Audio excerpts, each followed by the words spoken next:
सब रिप्लाई मांगेगा, कोई नहीं करिए, कुछ नहीं करिए।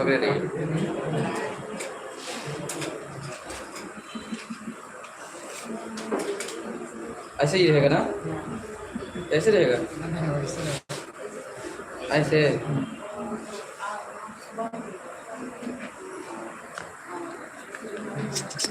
है तो गिर नहीं जाएगा। ठीक है, अच्छा लग रहा है जी,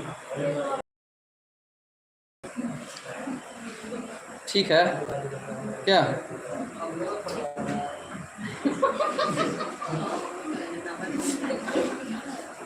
लड़का का नहीं आएगा तो चलिए ध्यान से सुनिएगा, आप कोई गिराइएगा नहीं, जिससे गिरेगा मोबाइल और का सबका दाम पैसा हो तुम जोड़ के ले लेंगे, फूटेगा तो। जो हम बताएंगे वो आपके एग्जाम में आता है, जो नए स्टूडेंट है वो हमें नहीं जानते होंगे, कहते होंगे बताएगा वक्त हो जाएगा, तो फिर बोल रहे हैं कोई चैट नहीं करिए। 42 एग्जाम मैं निकाला हूँ, मैं ही हूँ नूनू सर, ठीक है। हाँ, जो नहीं जानते होंगे जान लीजिए। आप देखिएगा तो तमाम एग्जामों में इसी का फुल फॉर्म आता है।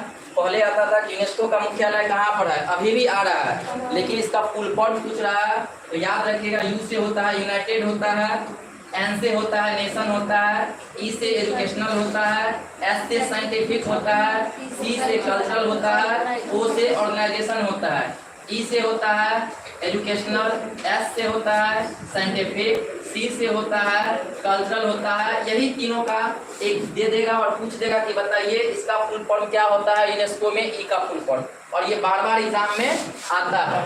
अब देखेंगे कि वर्तमान समय में यूनेस्को की विश्व विरासत सूची में भारत के 44 स्थल को शामिल किया गया है। भारत के 44 स्थलों को शामिल किया गया है, जिसमें से बहुत सारा किला है, बहुत सारा आप देखिएगा तो कुछ कुछ जो है रेलवे पॉइंट भी है, कुछ कुछ देखिएगा शहर भी है, तो ये सब जो है विश्वविद्यालय सब भी है। तो आपको शामिल किया गया है, उन तमाम चीज़ों को 42 स्थलों को हम लोग देखेंगे और याद कर लेंगे, ठीक है। जिसमें से 44वां जो शामिल किया गया है ना, 44वां स्थल वह है, उसका नाम है आपको मराठा मिलिट्री लैंडस्केप। हिंदी में बोलेंगे तो मराठा सैन्य परिदृश्य, ठीक है। क्योंकि अभी मैं फील्ड असिस्टेंट का बिहार एसएससी में जो आता है फील्ड असिस्टेंट का एग्जाम देकर आया, तो उसमें पूछा गया था कि दुर्गा पूजा को आमुख सूची में कब शामिल किया गया था, तो 2021 में, और बीपीएससी 68वीं में 69वीं में भी आ चुका है, तो ये सब आएगा। अब यहाँ पर अब आते हैं, अब याद करिएगा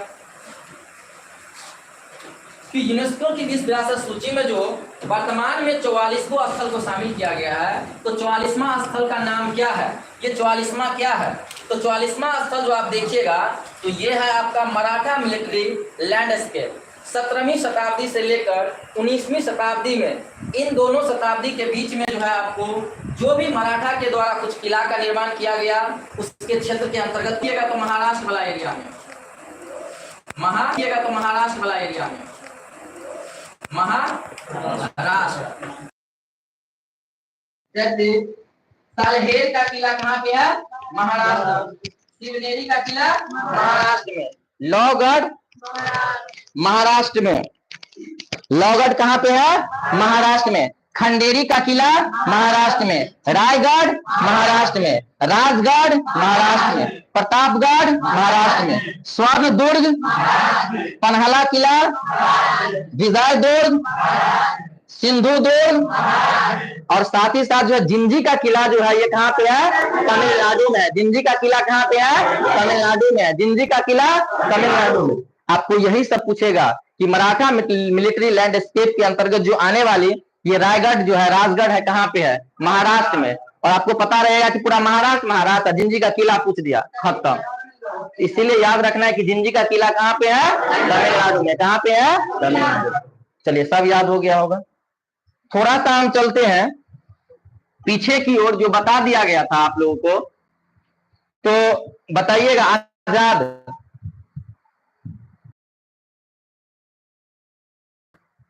कोई दूसरा आदमी यदि बोलिएगा तो फाड़ देंगे हम बढ़िया से, क्योंकि आप लोगों को बोलने का बहुत आदत हो गया है। कुछ लड़का में देखते हैं टप टप करते रहते हैं। कोणार्क का सूर्य मंदिर कब शामिल किया गया आजाद यूनेस्को की विश्व विरासत सूची में? उल्टाइए कॉपी, कहाँ लिखे हैं 84? देखिए तो 84 बता, देखिए जल्दी देखिए। ठीक,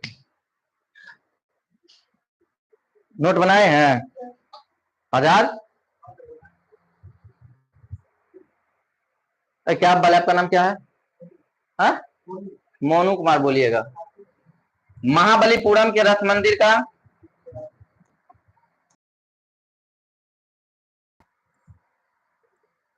आप पढ़िएगा, जो है जो एग्जाम निकालता है, एग्जाम देता है, उसके साथ जुड़िए। कहीं पर भी ग्रुपिंग से सबसे ज्यादा रिजल्ट होता है, और उस ग्रुपिंग से ज्यादा होता है रिजल्ट होता है जो आपका कोई ऐसा मेंटर मिल जाए जो खुद अपना एग्जाम निकालता है, तो वह बेटर रहता है।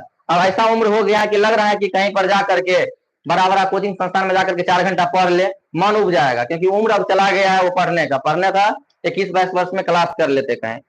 तो ये याद रखिएगा। फिर मैं बताया था कि आगरा का किला, यानी कि ताजमहल का हुआ था, ताजमहल सौ से, ताजमहल तो 100 से 83 में। अजंता, अजंता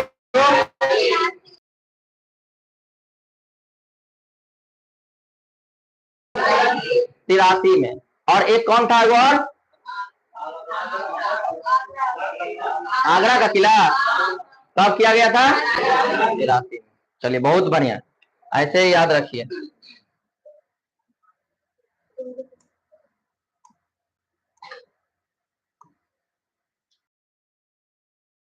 फिर आज देख लीजिएगा, आप लोग सबको याद हो जाएगा।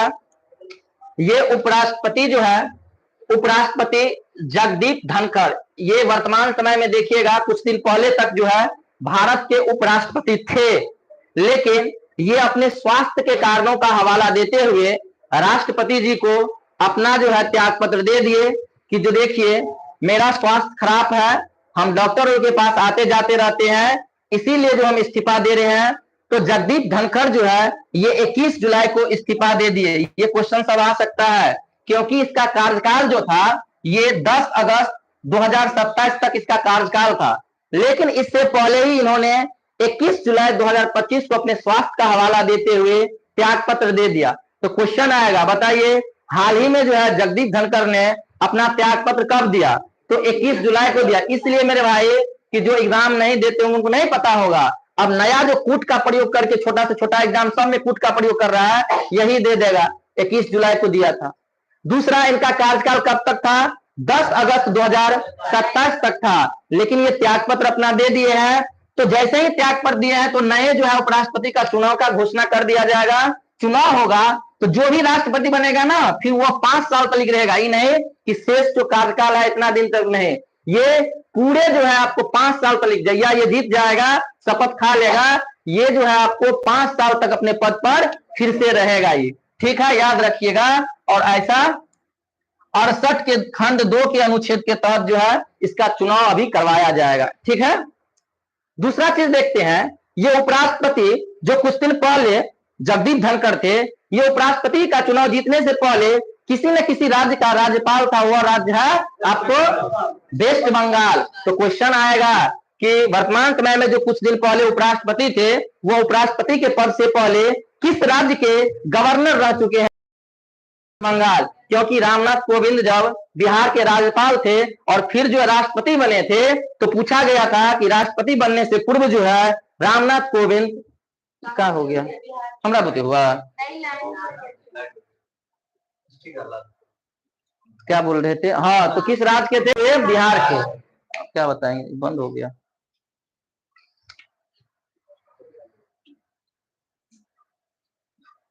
इन्वर्टर वाला सिस्टम नहीं ना है, इन्वर्टर वाला सिस्टम नहीं ना है।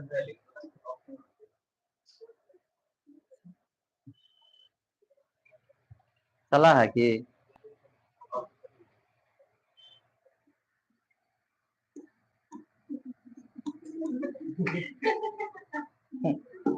कुछ भी नहीं कर रहा।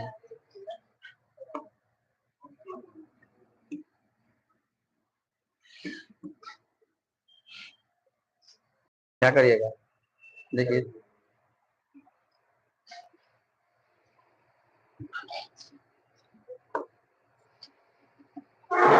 ताजमहल, तो से ताजमहल, तो से आगरा का किला, एलोरा, अजंता, ठीक है। कोणार्क का सूर्य मंदिर, महाबलीपुरम का रथ मंदिर, कथी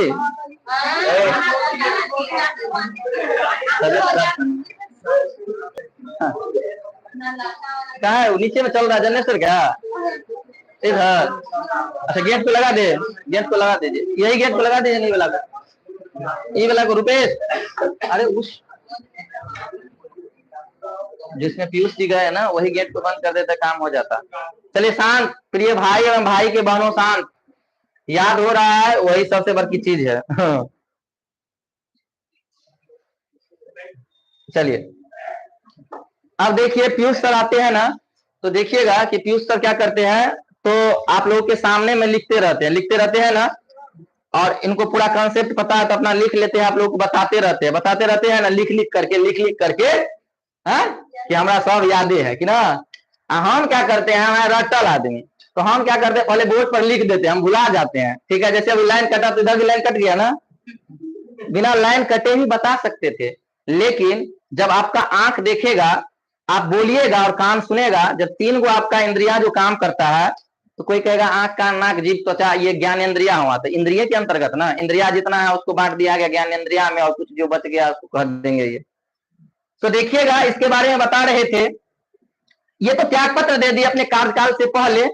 इससे पहले भी ऐसे 2 उपराष्ट्रपति है, बीवी गिरी और आर वेंकटरमन, ये अपने पद पर रहते हुए जो है इस्तीफा दे दिए थे। और एक और उपराष्ट्रपति थे श्रीकांत जी, जब ये अपने पद पर थे तो इसका मृत्यु हो गया था, और ये दोनों ने इस्तीफा दिया था राष्ट्रपति का चुनाव लड़ने के लिए उपराष्ट्रपति पद से। तो क्वेश्चन आएगा निम्नलिखित में से ऐसे कौन से उपराष्ट्रपति है जो अपने कार्यकाल के समय में ही इस्तीफा नहीं दिए थे? तो जगदीप धनखड़, बीवी गिरी, आर वेंकटरमन दे दिए थे इस्तीफा, लेकिन एगो डाल देगा कोनो और, मोहम्मद हामिद अंसारी कोनो चीज डाल देगा जो उपराष्ट्रपति थे, ठीक है, तो वो नहीं दिए थे। लेकिन 3 गो जो दिए थे वो कौन कौन दिए थे? जगदीप धनखड़, बीवी गिरी और आर वेंकटरमन। कुछ बोल रहे थे सर? चलिए फिर देखेंगे कि तमाल, ये तमाल क्या है, समझ में आ रहा है? क्या नाम है? सनाया। चलिए INS, ये तमाल और एक है तुसिल है, युद्धपोत है, जिसको अंग्रेजी में बोलेंगे वारशिप बोलेंगे, WARSHIP, वारशिप बोलेंगे, युद्धपोत बोलेंगे।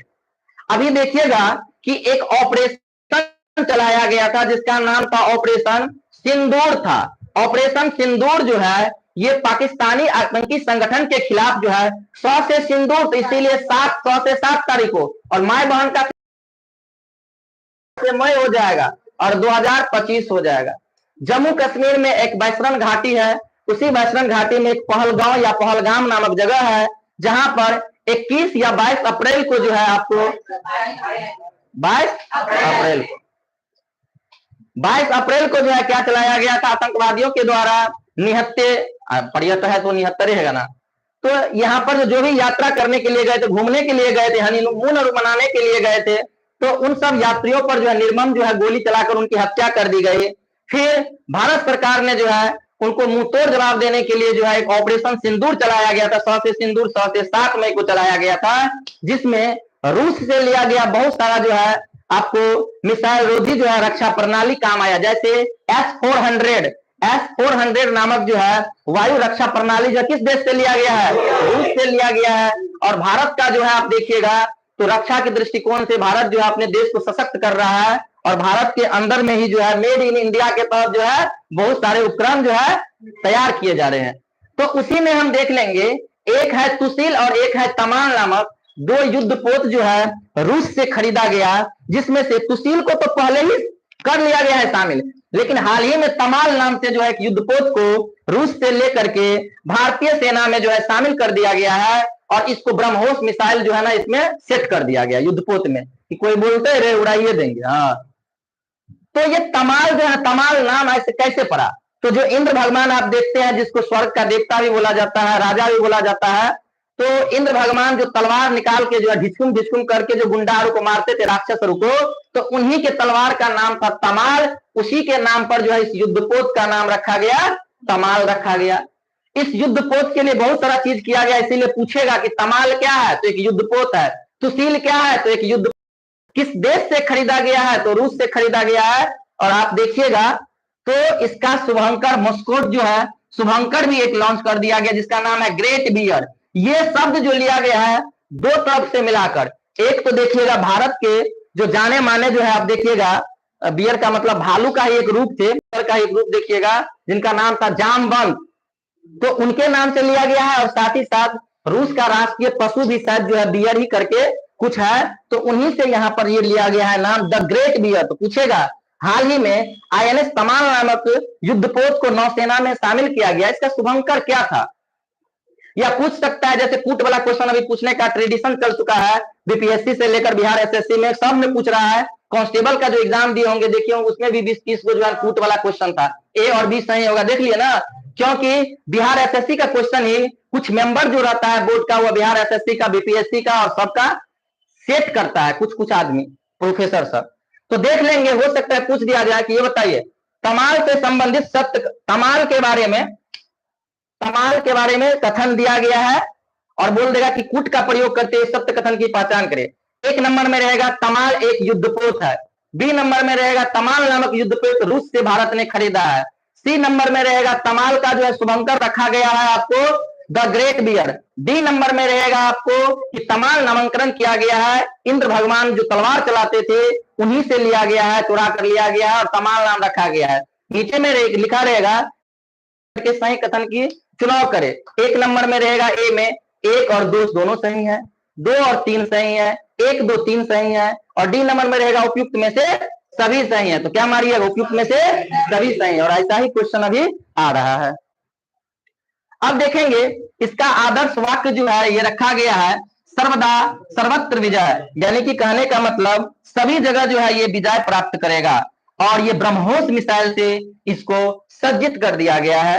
ठीक, कल हम वो सारी मिसाइल देखेंगे, जैसे एक स्कैल्प मिसाइल के बारे में पूछा गया था, ठीक है, और हम क्वेश्चन में भी डाल दिए हैं जो करंट अफेयर्स का दिए हैं, तो उनसे भी क्वेश्चन आया था एग्जाम में। तो जो जो मिसाइल का प्रयोग हुआ है, किस देश से खरीदा गया है, ऑपरेशन सिंदूर के तहत जो मारपीट हुआ है, वो सब हम देख लेंगे।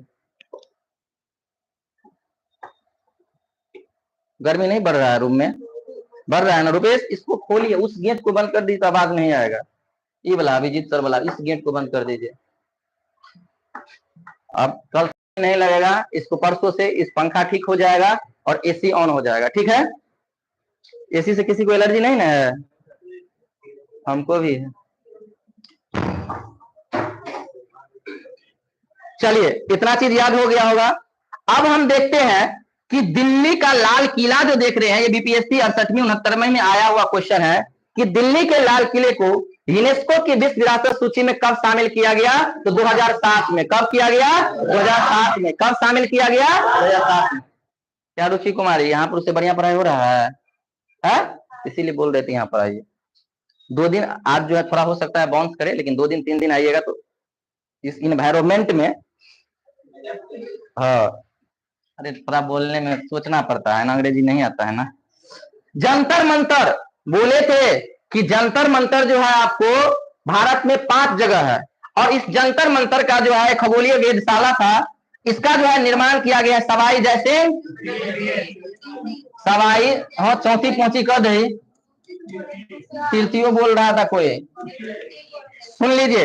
ये जंतर मंतर जो था ना एक खगोलीय वेधशाला था, और यहां पर जो देखिएगा आप कि इसका निर्माण जो करवाया गया है सवाई जयसिंह द्वितीय नामक राजा के द्वारा करवाया गया है। आपको ऑप्शन में आएगा कि जंतर मंतर का निर्माण कराया गया था सवाई जयसिंह प्रथम के द्वारा, द्वितीय के द्वारा, तृतीय के द्वारा। कृपया कोई बात कर रहे हैं बात ना करें, नहीं तो क्लास से निकल जाए, अच्छा नहीं लगता है। तो याद रखिएगा सवाई जयसिंह द्वितीय ने बनाया था। अब 5 जगह जैसे ही निर्माण किसी चीज का हो जाता है तो क्वेश्चन आएगा कि ये बताइए निम्नलिखित में से ऐसा कौन सा स्थान है जहां पर जंतर मंतर नहीं है। तो देखिएगा जंतर मंतर जो है, हम बोलते हैं कि आप कहां, भाई बात कर रहे हैं कोई पीछे में, मन उब रहा है क्या किसी का? आप लोग को ठीक लग रहा है भाई? पीछे वाले आप दोनों को? तो कोई बात नहीं करिए। जैसे 5 जगह है ना, तो मैं बोलता हूं कि आप 5 जगह मत याद करिए, एक एक याद कर लीजिए कि कहां पर नहीं है, जंतर मंतर लखनऊ में है, कहां पर है, इलाहाबाद में नहीं है, क्योंकि आपका यही ऑप्शन में डालेगा कि निम्नलिखित में से भारत के किस स्थान पर जंतर मंतर नहीं, ऑप्शन में इलाहाबाद और लखनऊ जरूर रहेगा और इन दोनों जगह पर नहीं है। अब है कहां पे, तो देखिएगा, एक तो हुआ आपका जयपुर वाला शामिल किया गया है, एक तो है दिल्ली में जंतर मंतर है, एक है वाराणसी में है, एक है मथुरा में है और एक है उज्जैन में है। कहां पे है, उज्जैन में है। इन 5 जगहों पे है। अब देखिए क्वेश्चन ट्विस्ट करके यहां पर डालेगा कि यूनेस्को की विश्व विरासत सूची में निम्नलिखित में से किस स्थल के जंतर मंतर को शामिल किया गया है। जंतर मंतर जयपुर, जंतर मंतर दिल्ली, जंतर मंतर वाराणसी, जंतर मंतर मथुरा। तो याद रखिएगा जयपुर वाले को यूनेस्को की विश्व विरासत सूची में 2010 में शामिल किया गया है और 4 गो को नहीं किया गया। ये ध्यान से थोड़ा सा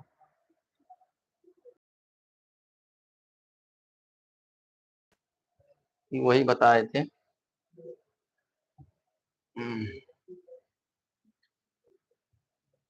थोड़ा सा अभी जो अपना लोग पढ़े ना कि जगदीप धनखड़, जगदीप, कोई बोलिएगा नहीं आगे आगे, आप लोग पढ़ लिए हैं तो जो नया है उसको याद होना चाहिए। जगदीप धनखड़ जी ने जो इस्तीफा दिया है उसका एक कारण ये भी है, यशवंत वर्मा पर जो है महाभियोग की प्रक्रिया, महाभियोग की प्रक्रिया लाई जानी थी आपको राज्यसभा में, और राज्यसभा का जो है आप जानते हैं सभापति कौन होता है, उपराष्ट्रपति होता है। ये चाहता था जगदीप धनखड़ कि हम राज्यसभा से लाए, क्योंकि आप कहीं पर भी महाभियोग की प्रक्रिया कहीं से भी स्टार्ट किया जा सकता है, चाहे लोकसभा से चाहे राज्यसभा से, ठीक है। ये चाहता था कि हम लाए, क्योंकि इसको बहुत दिन से टेप के रखा था कि बहुत जो है ना अपने आप में हीरो बन रहा है, और इनके आंखों का ये तारा हो गए थे, खटक रहे थे इनके आंखों में, जगदीप धनखड़ के आंखों में यशवंत वर्मा, जो आप जानते होंगे कि दिल्ली हाईकोर्ट के ये जज थे और 15 करोड़ का जो है जला हुआ जो है ना नोट इनके घर से पाया गया है। तो जैसे ही चाह रहे थे कि चलिए हम राज्यसभा में लाएंगे, लेकिन लोकसभा में ला दिया गया। तो इन सब तमाम चीजों को देखते हुए इनके दिल जो है पसीज गया, तकलीफ हुआ कि आपने हमें धोखा दे दिया है, ओ साहिबा। फिर इन्होंने जो है बोला कि हमारा स्वास्थ्य खराब है और जो है ये त्याग पत्र दे दिए। इनके त्याग पत्र देने का बहुत सारा कारण है जो नहीं बता सकते हैं, क्योंकि जो है ये है लाइव। चलिए फिर देख लेते हैं, शुभांशु शुक्ला का नाम सब सुने होंगे। ये वही शुभांशु शुक्ला है जो भारत की तरफ से अंतरिक्ष स्टेशन पर जाकर रहने वाले जो है, प्रवास करने वाले जो है पहले भारतीय बन गए हैं शुभांशु शुक्ला। अब आते हैं थोड़ा सा शुभांशु शुक्ला के बारे में, क्योंकि क्वेश्चन मेरे भाई आ गया है। हम बोले थे कि ये देश वाला पूछेगा, मोटर व्हीकल इंस्पेक्टर का कुछ ही दिन, आज से 7-8 रोज पहले, 10 रोज पहले एग्जाम हुआ है, यहाँ से क्वेश्चन आ चुका है और ये क्वेश्चन सब करवा चुके हैं सेट में, सब चीज में। शुभांशु शुक्ला सबसे पहले जो है ये आपको 25 जून 2025 को अंतरिक्ष में जाने के लिए रवाना हुए। ये अंतरिक्ष में एकदम कहेगा चले जाएगा। तो इसको जाने के लिए भी एक ना एक गाड़ी होता है, उस गाड़ी का नाम है स्पेस एक्स। ये एलन मास्क का नाम सुने होंगे, जिसका आपको जानते हैं एक्स ट्विटर है, ये वाला है। टेस्ला कार कंपनी जो है एलन मास्क की ही है, सब चीज इन्हीं की है, ठीक है। हाँ, टेस्ला हो गया, उसके बाद जो देखते हैं ट्विटर हो गया। स्पेस एक्स कंपनी नाम है स्पेस एक्स कंपनी क्या करती है कि लोगों को जो है, एक निजी कंपनी है जो लोगों को क्या करती है, वैज्ञानिकों को अंतरिक्ष में ले जाने का काम करती है। तो ये जो अपना लोग का शुभांशु शुक्ला है, भारतीय सेना के अधिकारी है, इनको जो चुनाव किया गया अमेरिका के तरफ से कि एक भारतीय को भी हम अंतरिक्ष में ले जाएंगे, और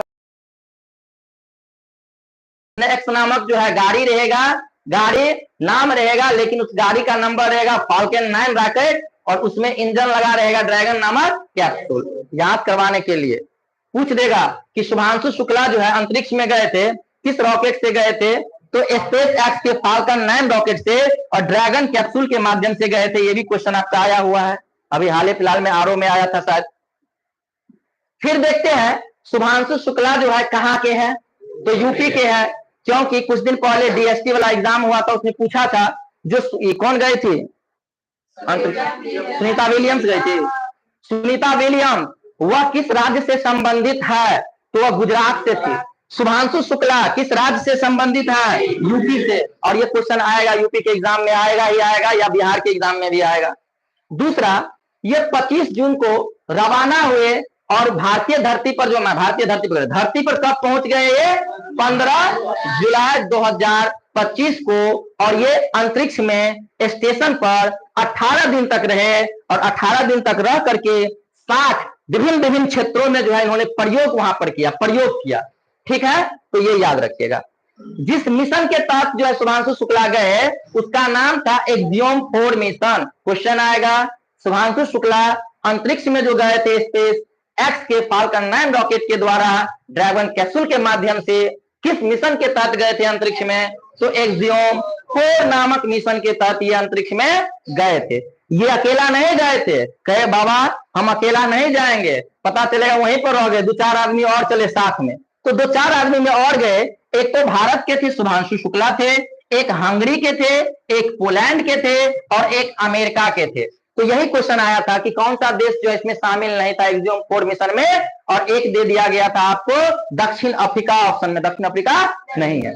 तो देखिएगा एक्सियोम 4 मिशन के तहत 4 देश के अंतरिक्ष यात्री गए थे अंतरिक्ष में। पहला भारत का शुभांशु शुक्ला, दूसरा हंगरी, कौन है जी अभी कर रहा है कॉल, नहीं कटेगा। दूसरा जो आप देखिएगा हंगरी के जो है टिबोर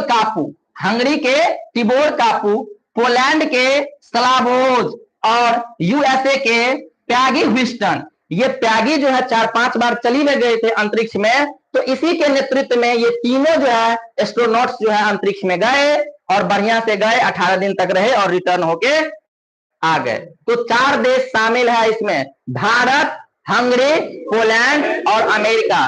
भारत, हंगरी, पोलैंड और अमेरिका। और यही क्वेश्चन आया था कौन सा देश शामिल नहीं था। दूसरा चीज इसमें देखिएगा, जिस तरह अंतरिक्ष में इंसानों को जो है अमेरिका की नासा कंपनी और वहीं की प्राइवेट कंपनी स्पेस एक्स ने भेज रखा है, तो ये जो है भारत भी अपना एक गगनयान मिशन भेजेगा 2027 में। ऐसे इसरो जो है संभावना जता रही है भारत सरकार कि 2027 में जो है ना एक नाम रखे हैं मिशन का, जिसका नाम रहेगा गगनयान। और गगन माने अंतरिक्ष में भेजा जाएगा। इसमें 4 यात्री को भारतीय भी भेजेगा। और जैसे अपना लोगों का एग्जाम सेंटर माना कि पटना सिटी में है, 16 तारीख को, 14 तारीख को अपना लोग गए, देख कर आ गए, तो 16 तारीख को पहुंचने में तुरंत लेट से भी जाएंगे तो पहुंच जाएंगे ना आराम से। तो उसी तरीका से ये भारतीय जो है अंतरिक्ष यात्री शुभांशु शुक्ला अमेरिका के एक्सियोम 4 मिशन के तहत अंतरिक्ष में चले गए। और भारत जो 2027 में अपना अंतरिक्ष मिशन भेजेगा, इस 4 गो का चुनाव किया है भारत सरकार ने मेंबर का, उसमें से एक शुभांशु शुक्ला भी रहेंगे। तो ये तो ऑलरेडी इस मिशन के तहत चले गए हैं, तो ये कहेगा और 3 गो को है चलिए ऐसे रास्ता काटिए, गली से मोड़ लीजिए, भिकना पहाड़ी होते हुए निकाल दीजिए, पहुंच जाएंगे। तो भारत को बहुत ही बड़ी उपलब्धि हासिल हो गई है, क्योंकि ये ऑलरेडी फिर से जाएंगे भारत का गगनयान मिशन लेकर के 2027 में अंतरिक्ष में। इसको सब चीज का प्रयोग किया रहेगा और वहां पर सुविधाजनक तरीके से सब चीज संपन्न हो जाएगी। अब थोड़ा सा देख लेते हैं एलन मास्क। 2023 की मैं बात करूं या 24 में तो डोनाल्ड ट्रंप बना है, 25 में बना है ना, टाइम पत्रिका के अनुसार सबसे शक्तिशाली। 23 या 24 की मैं बात करूं तो एलन मास्क के बारे में, ये जो है चले गए थे अमेजन के संस्थापक जेफ बेजोस, जो ब्लू ओरिजिन मिशन के तहत जो गए थे, पता है ना। इससे पहले जो और गया था उसका नाम था गोपी थोटाकुड़ा। हाँ, तो एक दिन के लिए वो गए थे ना, तो सबसे अमीर आदमी जो बन गए थे एलन मास्क। और उसके बारे में टाइम्स पत्रिका जो है, टाइम्स एक अखबार है अमेरिका का, टाइम्स पत्रिका ने लिखा था कि जब एलन मास्क अपनी उंगली को उठाता है तो अर्थव्यवस्थाएं में उछाल मार देता है, और जब वो गिराता है तो पूरे जो है अर्थव्यवस्था ध्वस्त हो जाता है। ठीक है, यानी कि उसकी एक उंगली के उठने और डूबने से अर्थव्यवस्था तय करता है सभी देश का। ठीक है, जैसे कहने का मतलब वो यदि उंगली उठाता है तो हवा चलने लगती है, वो यदि उंगली गिराता है तो हवा बंद हो जाती है। चलिए, ये हो गया। अब देखते हैं हम लोग रुद्रेश्वर मंदिर को देखेंगे। ये रुद्रेश्वर मंदिर जो है ना, आपको तेलंगाना के एक पालमपेट जो है, ये जिले में है रुद्रेश्वर मंदिर। रुद्रेश्वर मंदिर को रमप्पा मंदिर भी कहा जाता है। ये यूनेस्को की विश्व विरासत सूची में 21 में शामिल किया गया। और ये मंदिर जो है ना काकतीय वंश के राजाओं के द्वारा बनाया गया है। यहाँ पर लिखा गया है काकतीय वंश के राजाओं के द्वारा, और ये लाल बलुआ पत्थर से जो है बनाया गया है। और ये तमाम क्वेश्चन इससे आया हुआ है यूपीएसएससी के पीटी एग्जाम में। जो आप धौलावीरा देखते हैं, ये क्वेश्चन भी पूछा गया है कि धौलावीरा जो है सिंधु घाटी सभ्यता का एकमात्र जो है स्थल है जिसको यूनेस्को की विश्व विरासत सूची में शामिल किया गया। कब किया गया है? 21 में। अरे धौलावीरा 21 ऐसा है ना, तो इसके लास्ट में 21 रहेगा, 21। ठीक है, चाहे 31 क्यों ना मार दीजिए, लेकिन 31 तो होगा नहीं। चाहे 11 क्यों ना आप मार के आ जाइए, लेकिन लास्ट में 21 है, एक गो वाला मारेंगे। ठीक, चलिए।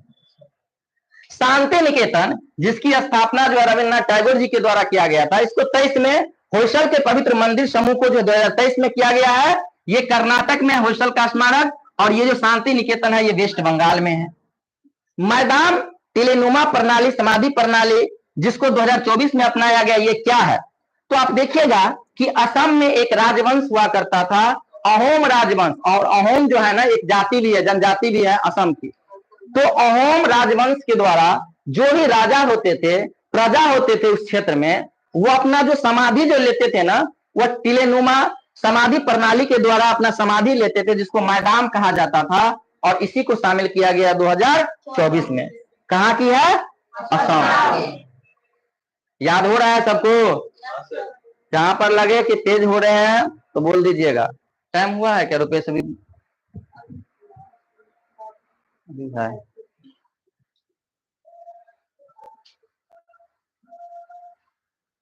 मुख्यमंत्री प्रतिज्ञा योजना 2025। आप सुनिए, हम जो ये पढ़ा रहे हैं, जैसे माना कि कोई बोलिएगा नहीं इसमें कुछ नहीं, हम भी जॉब के लिए तैयारी कर रहे हैं, हमें जॉब हो जाएगा तो सिर्फ यूट्यूब पर आएंगे, वर्दी कोई भी चीज मिल जाए वर्दी का, सरकारी जॉब, तो हम भी बोलेंगे वैकेंसी कमिंग सुन 8,000 4,000।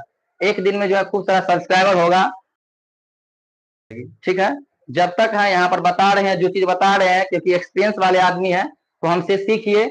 और साथ ही साथ जैसे आप लोग थोड़ा थोड़ा मेरा भी हेल्प करिए। जैसे अभी सब बैठे हुए हैं ना, सब क्या करिएगा कि मोबाइल चला के रख दीजिएगा, क्योंकि कोई कोई गाली भी देगा तो इन्हें उसमें देखिएगा।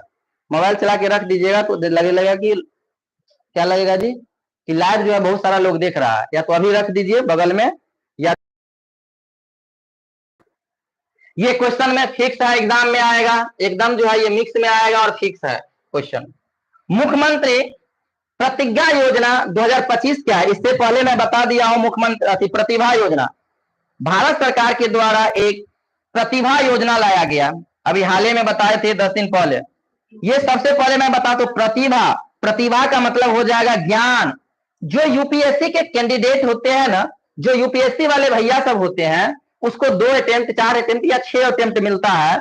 तो माना कि वो सब अटेम्प्ट निकाला और लास्ट में भी पीटी निकाल लिया, मेंस निकाल लिया, इंटरव्यू निकाल लिया, लेकिन मेरिट लिस्ट में उसका नाम नहीं आता, तो इसका मतलब वो कमजोर नहीं हुआ।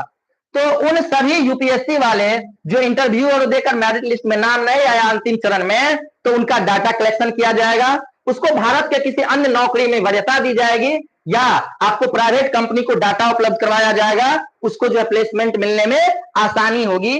यही है आपको प्रतिभा योजना। जो यूपीएससी वाला फेल हो गया, लास्ट में उसका डाटा ले लिया जाएगा, क्योंकि यूपीएससी जब निकाला है 2 4 बार 5 बार 6 बार, तो उसमें बढ़िया गुण होगा, बढ़िया क्वालिटी होगा, उन सबको प्राइवेट सेक्टर में नौकरी दी जाएगी या सरकारी सेक्टर में नौकरी दी जाएगी, तो कुछ छूट दिया जाएगा। अब देख लेते हैं ये मुख्यमंत्री प्रतिज्ञा योजना क्या है, और ये आएगा ही आएगा मुख्यमंत्री प्रतिज्ञा योजना। मुख्यमंत्री प्रतिज्ञा योजना जो है बिहार सरकार के द्वारा शुरू की गई एक योजना है। इसके तहत बिहार सरकार क्या करेगी, इंटर्नशिप देगी बच्चों को, छात्र छात्राओं को, ऐसे छात्र छात्राओं को, बालक और बालिकाओं को जो ये तो बिहार में हो, बिहार सरकार के द्वारा जो 12वीं पास कर रखा हो, या आईटीआई या स्नातक और स्नातकोत्तर यानी कि बीए और पीजी ये सब कर रखा हो, तो इन सभी लोगों को इंटर्नशिप का मतलब कहीं भी प्राइवेट सेक्टर में इसको ट्रेनिंग दिया जाएगा। इसके अंदर में स्किल डेवलपमेंट करवाया जाएगा कि कोई सामान का निर्माण कर ले बढ़िया से, कोई जो है अपना कुछ ऐसा गुण सीख ले।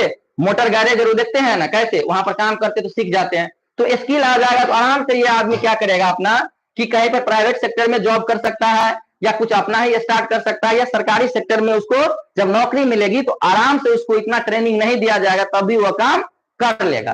तो इस जो 12वीं पास करके वैसे विद्यार्थी जिसका उम्र 18 से 28 वर्ष के अंतर्गत आता है वही इसका लाभ उठा पाएंगे। मुख्यमंत्री प्रतिज्ञा योजना का लाभ वही उठा सकता है जो बिहार का हो। दूसरा, जिसकी उम्र 18 से 28 वर्ष हो।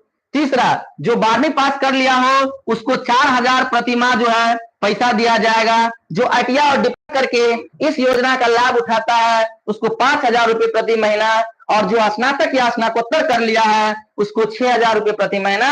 और याद रखिएगा अब की बार डबल स्टार, और ये BPSC में क्वेश्चन आएगा, ठीक है, याद रखिएगा, यह आएगा क्वेश्चन। फिर देखते हैं, ये भी क्वेश्चन सकता है, स्टेटमेंट वाला में पूछ देगा और 100% पूछेगा कि बिहार सरकार जो है क्या किया है कि 125 यूनिट बिजली प्रत्येक माह मुफ्त देने की घोषणा कर दिया है बिहार में। और ये घोषणा किया गया मुख्यमंत्री बाबूजी के द्वारा 17 जुलाई 2025 को। इससे जो है आपको 1.67 करोड़ लाभ होगा। कुछ याद ना हो यूनिट याद रखिएगा, और ये याद रखिएगा ऐसा ही डाटा BPSC का भी 4 गो एग्जाम हुआ है, चारों में ऐसा ही डाटा सब पूछा गया है। तो थोड़ा सा 1 महीना यदि मेहनत कर देते हैं कोई भी गर्ल्स GIRLS तो आपको 50,000 रुपया कम से कम स्कॉलरशिप मिल जाएगा। और इस 50,000 से आप जो है 5 महीना जरूर रह पाइएगा पटना में बढ़िया से, ठीक। और लड़का लोग भी कर दीजिएगा, जो EBC SC ST में आते होंगे उन सबको मिलेगा। और बिहार सरकार ने एक और बहुत बढ़िया घोषणा कर दिया है कि जो है आपको 100 रुपया ही लगेगा, और सबको लगेगा 2100 रुपया लगेगा। फॉर्म भरने में दिक्कत नहीं है, सब फॉर्म भर देना है। हाँ, तो ये याद हो गया होगा कि मुख्यमंत्री प्रतिज्ञा योजना किस राज्य में? बिहार में। किस राज्य में? बिहार। इसका लाभ कौन उठा सकता है? जिसकी उम्र 18 से 12वीं पास को, ITI डिप्लोमा को, स्नातक को। चलिए, 125 यूनिट बिजली कहां पर मुफ्त? कितने करोड़ परिवार को लाभ होगा? ठीक है, बहुत बढ़िया।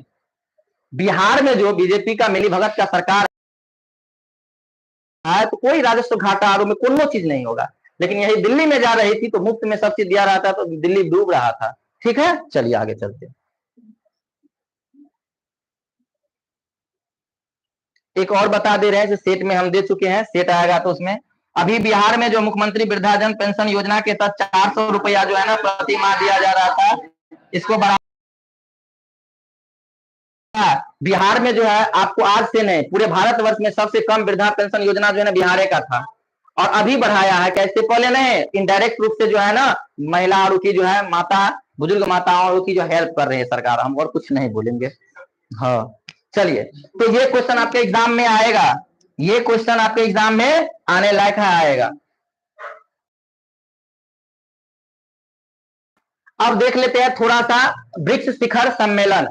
आप देखिएगा भारत और अमेरिका के बीच में जैसे ही डोनाल्ड ट्रंप जो है शपथ लेते हैं 19 या 20 मार्च को लेते थे ना, जनवरी 20 जनवरी को, ठीक बोल रहा है, 20 जनवरी 19 या 20 जनवरी को जैसे ही वो शपथ ग्रहण किए, दूसरी बार राष्ट्रपति बने। पहले बार तो बने थे का राष्ट्रपति जो अपने पद पर मात्र और मात्र 4 साल तक रह सकता है और अपने जीवन में 2 ही बार जो है राष्ट्रपति बन सकता है। ठीक है, उसके बाद प्रावधान नहीं है। तो 17 में रहे तो उन्होंने जो काम किया था उससे और बढ़ चढ़ के वो जैसे ही आपको 25 में बने, 20 जनवरी 2025 को राष्ट्रपति पद का शपथ लिए, तो पहला ही दिन जो है पहला ही कलम से जो बहुत सारा चीज जो है भारत के खिलाफ कर डाले। ठीक, अब हम तो एक देखिएगा भारत सरकार क्या कर रहा था, यानी कि भारतीय गवर्नमेंट और जो ही ब्रिक्स का संगठन में शामिल है रूस, इंडिया, चाइना, ये सब मिलकर चाह रहे थे ना कि यदि हम व्यापार जो करें ना, ये ब्रिक्स कंट्री के बीच में जो हम व्यापार करें ना, व्यापार तो रुपया में करें। किसमें करें? एक ऐसा रुपया कुछ बनाया जाए, रुपया में भी कर सकते हैं हम लोग, व्यापार कर सकते हैं, लेकिन होता है डॉलर में, होता है अमेरिकन डॉलर में ही होता है। समझ गए ना? तब ये से देखते हैं कि डोनाल्ड ट्रंप जी एकदम खपा है भारत से कि अरे अगुवाई में तू ऐसे ऐसे काम करेगा, हमारे डॉलर को छोड़ेगा। फिर जो है देखते हैं कितना कितना जो है टैरिफ और लाद दिया है भारत पे, तो वो सबको हम बाद में देखेंगे, पहले हम इसको देख लेते हैं। ये ब्रिक्स शिखर सम्मेलन, ब्रिक्स जो है एक 10 देशों का संगठन है। ब्रिक्स जो है पहले ये रिक के नाम से जाना जाता था, RIC रिक जाना जाता था। तो R से हो जाता था रूस, I से इंडिया, C से चाइना। जैसे ही ब्राजील इसमें शामिल होता है तो ये हो जाता है ब्रिक हो जाता है, और जैसे ही इसमें साउथ अफ्रीका शामिल होता है तो ये ब्रिक्स हो जाता है। लेकिन कुदरत का करिश्मा भी इस बार मोदी जी बदल दिए। अब देखिए इसका क्या हो जाएगा। ब्रिक्स में ये सब देश थे। ब्रिक्स संगठन की स्थापना हुई थी 2008 में, जो है ना 8 में हुई थी, स्थापना हुई थी। ठीक है। ब्रिक्स का पहली बार जो पहला मीटिंग हुआ था वह 2009 में हुआ था। पहली बार इसकी मीटिंग हुई थी 2009 में, और जिस जगह पे हुआ था उस जगह का नाम था रूस का येकाटेरिनबर्ग। ठीक है। पहला हुआ, दूसरा हुआ, तीसरा हुआ, चौथा, पांचवा, छठा, सातवां, आठवां, ऐसे करते करते 2025 में जो मीटिंग होता है तो यहां पर लिखा गया है ब्रिक्स शिखर संगठन 2025 का मीटिंग यहां पर हुआ। ये हुआ ब्राजील के रियो डी जेनेरो में। क्वेश्चन पूछेगा कि ब्रिक्स शिखर सम्मेलन का 2025 का मीटिंग कहां पर हुआ है, तो कहां पे हुआ है? ब्राजील के रियो डी जेनेरो में। आ रहा है कि ब्रिक्स शिखर संगठन का अभी जो मीटिंग हुआ है रियो डी जेनेरो में, कौन सा संस्करण? तो 18वां संस्करण। कौन सा संस्करण? 18वां संस्करण। दूसरा चीज देखेंगे ब्रिक्स में, पहले हम देख लेते हैं कि कौन कौन से देश शामिल है। अपना लोग तो ये देख लिए कि पहला हुआ था रूस के जो 18वां संस्करण था। अब देखेंगे इसमें कौन कौन से देश शामिल है। तो B से ब्राजील, R से रूस, I से इंडिया, C से चाइना, S से साउथ अफ्रीका। अब देखेंगे 2024 में जो है इसमें और जो है आपको 4 देश जुड़ गया है। रानी बोली अपनी पिया से, पिया जी चलिए ना संयुक्त रूप से बनाएंगे एकदम, कहां पर जाकर? सैलून वाले मिस्त्री के पास जाकर। तो रानी बोली अपनी पिया से तो ईरान, पिया से बोली तो इसीलिए इथोपिया। और चलिए संयुक्त रूप से, क्योंकि अरब अरब रुपया है, जैसे ही मैं बोल दूं कि अरब अरब रुपया है चलिए, तो सऊदी अरब भी हो सकता है। लेकिन संयुक्त रूप से शादी विवाह नया नया हुआ रहेगा, नहीं जाइएगा तो धोएगा, कहेगा बाल क्यों बनाए हैं, और कहीं। तो हाँ, उसी तरह जो है महिलाएं पर भी ये लागू हो सकता है। इसीलिए बोला चलिए संयुक्त रूप से सजते धजते हैं, सैलून वाला जाते हैं, आप जाइए ब्यूटी पार्लर में, हम जाते हैं सैलून वाले के पास। तो रानी बोली अपनी पिया से, तो रानी तो ईरान, पिया से बोली तो इथोपिया, मिस्र तो मिस्र, संयुक्त रूप से संयुक्त अरब अमीरात, और ऐसे इंडिया तो ऐसे इंडोनेशिया। कहने का मतलब इसमें 10 देश। और ये देखिएगा इंडोनेशिया 2025 में बना है और 10वां सदस्य बना है। तो क्वेश्चन आ भी चुका है, ये बताइए कि इंडोनेशिया जो है ये ब्रिक्स संगठन का कौन सा सदस्य बना है? 10वां। कौन सा बना है? 10वां। कौन सा बना है? 10वां। और इंडोनेशिया के जो है आया था एक्साइज दरोगा में कि प्रधानमंत्री की राष्ट्रपति कौन है? Prabowo Subianto. ये क्वेश्चन आ भी गया है, सुबियांतो सब में आएगा, विश्वास करिए खलटा। अब देखते हैं इसमें 10 देश है ना, तो 10 देश के पास ही जो है आप देखिएगा जनसंख्या पूरे विश्व में, हम फिर बता रहे हैं 100 लेकर, यदि पूरे विश्व में 100 लोग रहते हैं ना, तो परसेंटेज की मैं बात करूं तो 48.5 गो लोग जो है ना वह सिर्फ और सिर्फ 10 कंट्री में रहता है। तो हम फिर बोल रहे हैं 48.5 लोग को काट नहीं दीजिएगा, आधा आदमी नहीं होता, पूरा होता है, यानी कि बोले तो 49 ले लेंगे। लेकिन क्वेश्चन आएगा कि ये बताइए ब्रिक्स देश जो है, ब्रिक्स कंट्री कितने परसेंट जनसंख्या का, वैश्विक जनसंख्या का कितने परसेंट जनसंख्या का नेतृत्व करता है? तो 48.5%। कोई कहेगा ऐसा क्वेश्चन आ सकता है, आया है। आप लोग जानते होंगे कि यूपीएससी एक एग्जाम कंडक्ट करवाती है, वाला का करवाता है, परिवहन विभाग में ही करवाता है, ईपीएफओ शायद करवाता है कुछ, तो उसमें ऐसा क्वेश्चन G20 से आया हुआ क्वेश्चन था, तो हो सकता है इससे भी क्वेश्चन आया था। हाँ आया था। दूसरा चीज देखिएगा, एक और क्वेश्चन, आप लोग जो पुराने स्टूडेंट हैं, हम कितने बार करवाए हैं, वाई भारत इंडिया मैटर्स करवाए हैं ना, वाई भारत मैटर्स करवाए हैं ना एस जयशंकर प्रसाद का। अभी जो यूपी पुलिस का एग्जाम हुआ why Bharat matters, why Monday दूसरा कार्यक्रम था, वाई भारत इंडिया मैटर्स था, BHA, why Bharat MATTERS matters, ऐसे ही है। एस जयशंकर प्रसाद का ये बुक है, जो भारत के विदेश मंत्री है। ये पूछा गया था CDS में, ये आया है आपको यूपी पुलिस के एग्जाम में, ये अभी आया है एमवीआई या कुछ भी एग्जाम है, डीएसओ जो भी हुआ है उसमें ये क्वेश्चन आया हुआ है। और ये फिर अभी आएगा, जो अभी देखते होंगे वो किसके द्वारा वो लिखा गया अभी, ये नहीं ना, जो डीवाई चंद्रचूड़ के द्वारा लिखा गया है, वो पुस्तक जो लिखा गया कॉन्स्टिट्यूशनल करके, अरे डीवाई चंद्रचूड़ था ना इससे पहले, उन्हीं के द्वारा एक पुस्तक लिखा गया है, और एक बताया है शशि थरूर के द्वारा। ये दोनों देख लेते हैं कि ब्रिक्स देश 10 देश मिलकर क्या क्या करता है। तो पूरे दुनिया का जनसंख्या का 48.5% जनसंख्या जो है ये ब्रिक्स देश के पास है। और भूमि क्षेत्र जो है, जितने भी क्षेत्रफल देख रहे हैं पूरे दुनिया में, भूमि क्षेत्र ब्रिक्स देशों के पास क्षेत्र तो 36%। भूमि क्षेत्र कितना होगा? 36%। 6 से क्षेत्र तो 6 से 36%। और देखिएगा पूरे दुनिया का वैश्विक व्यापार का जो है, वैश्विक व्यापार का जो है ये 10 देश जो करता है ये 39% करता है। कितना परसेंट करता है? 39%। व्यापार नहीं, यानी जीडीपी, पूरे दुनिया का जितना भी जीडीपी है ना उसका जो है % जो है जीडीपी का जो है प्रतिनिधित्व कौन करता है? ब्रिक्स कंट्री करता है। और जो भी दुनिया में 100% व्यापार होता है उसमें से 24% व्यापार जो है सिर्फ और सिर्फ इसी 10 महादेशों के द्वारा जो है आपको किया जाता है। तो याद रखिएगा जनसंख्या के मामले में 48.5%, भूमि क्षेत्र तो 36%, 24% और जीडीपी कहेगा तो 39%। याद रहेगा? अब नहीं याद रहेगा कोई बात नहीं। अब देखिए ब्रिक्स का फुल फॉर्म ब्राजील, रूस, इंडिया, चाइना और साउथ अफ्रीका। ये सब जो जुड़ गया है तो कहीं और भाग जाएगा, शाम नहीं ना भागेगा। तो हुआ क्या कि 25 का मीटिंग तो रखा गया रियो डी जेनेरियो में। जैसे ही वहां पर गए आपको मोदी जी, तो बोला गया कि देखिए 26 का मीटिंग और 19वां संस्करण ये हो जाएगा। 26 का मीटिंग भारत में प्रस्तावित कर दिया है। भारत सरकार जोर देते हुए मोदी जी बोले कि नहीं हम मानेंगे, नहीं मानेंगे, हम बोले तो हम बोले। फिर बोला कि अब हम बोले सो होगा।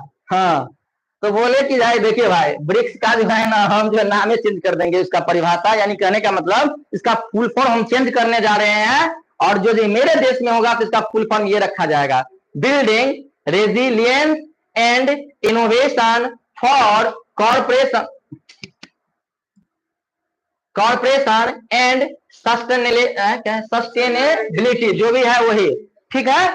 तो हाँ, तो ये इसका फुल फॉर्म हुआ। और 500% उम्मीद रखिए कि ये आएगा आपको दरोगा में या बीपीएससी एग्जाम में आएगा कि मोदी जी के द्वारा जो है ब्रिक्स का जो पूर्ण नामांकन किया गया है वो क्या रखा गया है। तो याद रखिएगा, building resilience and innovation for cooperative and sustainability, जो भी है ये सतत विकास होगा, इसका मतलब हमारा ही पता है। चलिए ये चीज हुआ और वो आएगा, कल नहीं बताए थे वो चीज।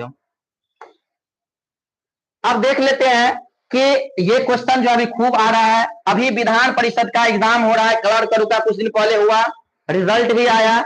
अब देखिएगा कुछ और अटेंडेंस बॉय का है, एएसओ का है, उसी में एक क्वेश्चन आया है 12 तारीख को जो एग्जाम हुआ है विधान परिषद का या विधानसभा का। तो उसमें मैं देख रहा था, क्योंकि हम सब एग्जाम देते हैं और जो नहीं भी देते तो मेरे पास क्वेश्चन पेपर उपलब्ध रहता है। तो हम देखें कि ये क्वेश्चन बार बार आ रहा है कि संविधान सभा में, जब संविधान सभा का गठन हुआ था जुलाई 1946 में, जुलाई 1946 में जब संविधान सभा का गठन होता है तो संविधान सभा में विभिन्न क्षेत्रों से प्रतिनिधि आते हैं, उसको शामिल किया जाता है। और सब आदमी तो इसका प्रतिनिधित्व तो नहीं हो जाएगा, सब आदमी तो इस संगठन में शामिल नहीं हो जाएंगे। जैसे बिहार से 2-4 आदमी को उठाया कि ये आदमी जो है संविधान सभा के पास जाएंगे और जनता की समस्या को सुनकर बताएंगे तो उस पर नियम कानून बनेगा। फिर जैसे हो गया वेस्ट बंगाल, उत्तर प्रदेश, इन सब तमाम क्षेत्रों से कुछ प्रतिनिधित्व जो अपने जनता का जो है सपोर्ट करने के लिए पहुंचे संविधान सभा का आपको मेंबर बने। उसी में से आया महिला का बात कि महिला जो है वो जो अहिल्याबाई और इन सब का प्रतिनिधित्व कौन करेगा। तो कहा कि ठीक है 15 महिला को हम दे रहे हैं इसमें शामिल होने के लिए आदेश, और 15 महिला जो है महिलाओं की बातों को रखने के लिए जो है संविधान सभा की सदस्यता ग्रहण की विभिन्न क्षेत्रों से। आज हम उस 15 का नाम देखेंगे जो एग्जाम में आता है और याद नहीं रहता है। और YouTube पर कहीं पर भी ऐसा आपको ट्रिक नहीं मिलेगा, इतना अच्छा ट्रिक हमें लग रहा है, मैंने सर्च करके देखा हूं, मैं खुद ये बनाया हूं ट्रिक, सब याद रहेगा। नौकरी हो जाने के बाद कोई पूछेगा नहीं कि कैसे आपने एग्जाम निकाला। तो आज देखेंगे, जैसे हम देखते हैं सरोजनी नायडू सबको याद रहेगा, लीला रे सबको याद रहेगा, सरोजनी नायडू, राजकुमारी अमृता कौर, सुचिता कृपलानी, विजय लक्ष्मी पंडित, रेणुका रे, पूर्णिमा बनर्जी, लीला रे, एमू स्वामीनाथन, एनी मैक्स किरण, बेगम एजाज रसूल, मेहता, कमला चौधरी और मालती चौधरी। किसको याद हो जाएगा? ये याद हो गया? देख लिया है रे सट्टा, क्यों रे गुंडा है, हमें जानते हैं, देख लिया होगा वीडियो। तो ये तमाम नाम है, एक बार दो बार इसको पढ़ लीजिएगा। अब देखिए इसको याद करने का बहुत अच्छा सा हम एक ट्रिक बताए हैं कि हंसराज नामक एक लड़का था, फिर वही चीज मैं दोहराऊंगा कि वो लफुआ लड़का था। ओकरा जो है लड़की रुको जो है एकदम जो है क्या करता था, आप लोग चाची रुको भी, हाँ, सबको जो है क्या करता था, वह होली में तंग कर देता था, रंग ऐसे फेंक देता था। ये लफुआ नाम का लड़का था ये हंसराज। गौवा सब ने बोला, अरे बुर्बक, तुम्हारे जो है अम्मू यानी कि मम्मी, तुम्हारी बेगम यानी कि तुम्हारी पत्नी और पूर्णिमा नामक बहन जो है ना बहुत ही सुविचार वाली है, और तू जो है ऐसे ही घटिया काम करता है, तो इसीलिए तुम अपनी अम्मू से, अपनी बेगम से और अपनी पूर्णिमा नामक बहन से सुविचार ग्रहण करो। तो हंसराज सुविचार ग्रहण करो, यानी सुविचार लीजिए अपनी अम्मू, बेगम और पूर्णिमा नामक बहन से। हे हंसराज सुविचार लीजिए, हंसराज सुविचार लीजिए अम्मू से, बेगम से और पूर्णिमा नामक बहन से, क्योंकि ये सब ठीक है। तो ह से हो जाएगा हंसा मेहता, स से हो जाएगा सरोजनी नायडू, राज से हो जाएगा राज, और देखिएगा सु से हो जाएगा सुचिता कृपलानी, बी से हो जाएगा विजय लक्ष्मी पंडित, चा से हो जाएगा चौधरी, तो दुगो चौधरी कमला चौधरी और मालती चौधरी, र से हो जाएगा रेणुका, ली से हो जाएगा लीला रे, जी से हो जाएगा जी दुर्गाबाई, ए से हो जाएगा और बेगम एजाज रसूल हो गया पूर्णिमा बनर्जी। ये आपको 15 का नाम आप एग्जाम में जो है क्या करिए, रिकॉर्ड करके आराम से आ जाइएगा, छट जाएगा यदि 2-3 बार पढ़ लीजिएगा। ट्रिक है कि हंसराज सुविचार लीजिए अम्मू, बेगम और पूर्णिमा बहन से। अब हो गया ना?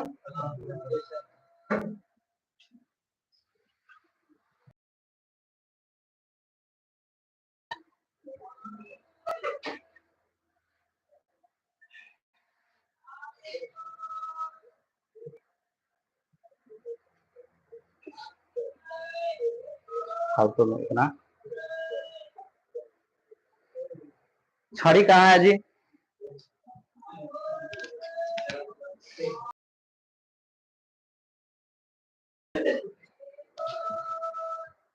मार खाने में कोई दिक्कत नहीं ना है? यदि नहीं होगा आंसर नहीं दे पाएगा तो मारेंगे, कोई दिक्कत नहीं ना? दिक्कत है तो निकल जाइए। बोलिएगा सालहेर का किला किस राज्य में है? देखकर बोलना है। दिखाई नहीं दे रहा है यहाँ से? बोले थे ना कि कहाँ पर है, मराठा जो किया है, शामिल किया है, बनाया था, किस राज्य में है ज्यादातर? ये नहीं था क्या बाद में? कहाँ पर है सालहेर का किला?